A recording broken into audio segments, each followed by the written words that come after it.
to take out the old trench coat. I bought this back in like 97, 98-ish when I was still riding my horse a lot. So pretty sweet. It's still pretty nice. I don't know if they still make them like this, but yeah, growing up, I never really learned how to layer up properly. But then, growing up when you're young, it's just like you can go out with just like a hoodie and you're fine all day in the cold, but I don't know. Once I got into like a warmer climate, came back and it was just like so cold. It's crazy. But I think maybe I'm kind of adjusted back to the cold weather now. So I don't know. Well, I just, even in the military, they don't really teach you how to layer, It's kind of crazy. So, you just kind of have to do a lot of research on your own and whatnot. But I think my first introduction was like a little bit later in high school, college days. So kind of got the basics of layering, when you're doing a little snowboarding. You get the base layer, then like maybe the middle layer, then like the outer layer. So depending on the weather and I guess like how or what the condition is like. So, but now for me here, I just like to be warm. I don't like being cold. So yeah, my body runs cold. But anyway, I got the base layer is always my shirt, some kind of cotton or polyester, or a blend, depending if I'm going to be walking and all that. I kind of do like a polyester moisture wicking type stuff, If not, and just like walking after the sheep and goats, I just do like basically any kind, like a cotton or something, because I'm not going to be sweating and all that. So sometimes I do 2 layers of shirts, just depends if it's really windy. But it's kind of mix and match, just trying to figure that out. But that's like kind of what I found, kind of like a medium weight, heavyweight shirt, and then after that is my hoodie, kind of like a heavier weight hoodie. I keep the heat in the body, and then on top of that, normally I just do the Dickies coat. It's getting old, so probably gotta retire it pretty soon. And then if it's raining, really windy or whatnot, or mainly like raining, snowing, I do the trench coat, something waterproof. But if you have like a waterproof coat, like an overcoat like this, I know they make them like that now. They do like waterproof, like Carhartt does a lot like that. That works. I mean, it stops the wind. It's waterproof, so it's a perfect outer, heavy coat.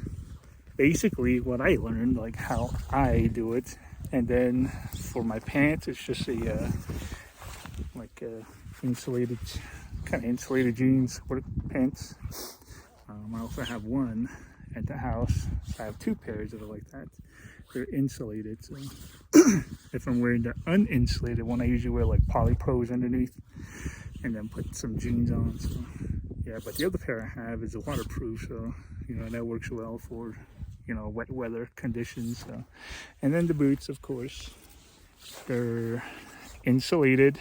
I believe these ones are like 300G insulations, but they're really warm.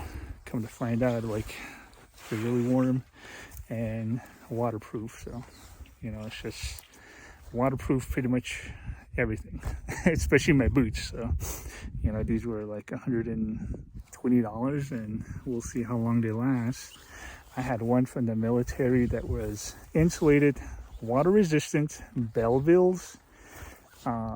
They lasted quite a while, actually. And you can wear them in the summer as well. So I wore them summer and winter. Yeah, those Bellevilles lasted quite a while. I think that's about it. As far as gloves, I just wear like regular gloves. I don't really wear gloves a whole lot. And then I got my Schmog. You can do a scarf, I guess, if you want. So I just got, 2 of these. And then my Fargo cap, as they call it. I got this back when Benny Gold still had his own clothing line going before he started working for the Kings, you know. Was it the Kings? No, the Warriors. Golden State Warriors. And before he became the head designer over there. So I actually bought all 3 colors and they worked really well. I mean, pretty thick flap, put your hoodie over it, and you're good.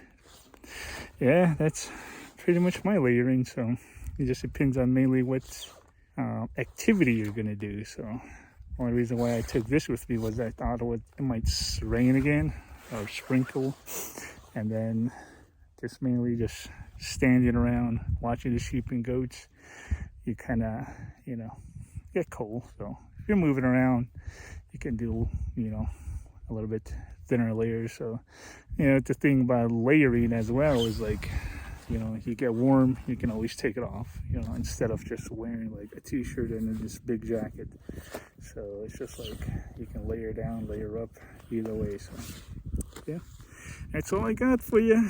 Other than that, you know, I guess you can do your own research if you want to further, you know, what you want, what else you want to know. I know they have like merino wool type stuff too for like base layers and all that. So I actually haven't tried that personally. I usually stick with like cotton or polyester, or like a polyester or cotton blends of some sort, so like a, you know, like a moisture wicking shirt. So yeah, and then medium is always just a hoodie, like a thick hoodie. Spring, fall, I usually do like a medium, like or a lightweight hoodie, you know. So it just kind of depends on, you know, like I said, it's personal. I guess for me, like I said, my body, I know my body runs cold.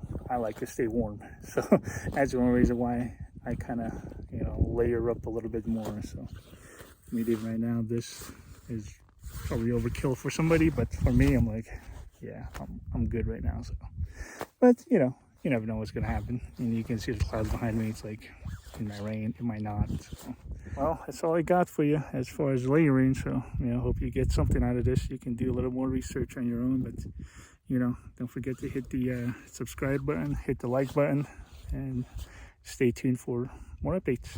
Later.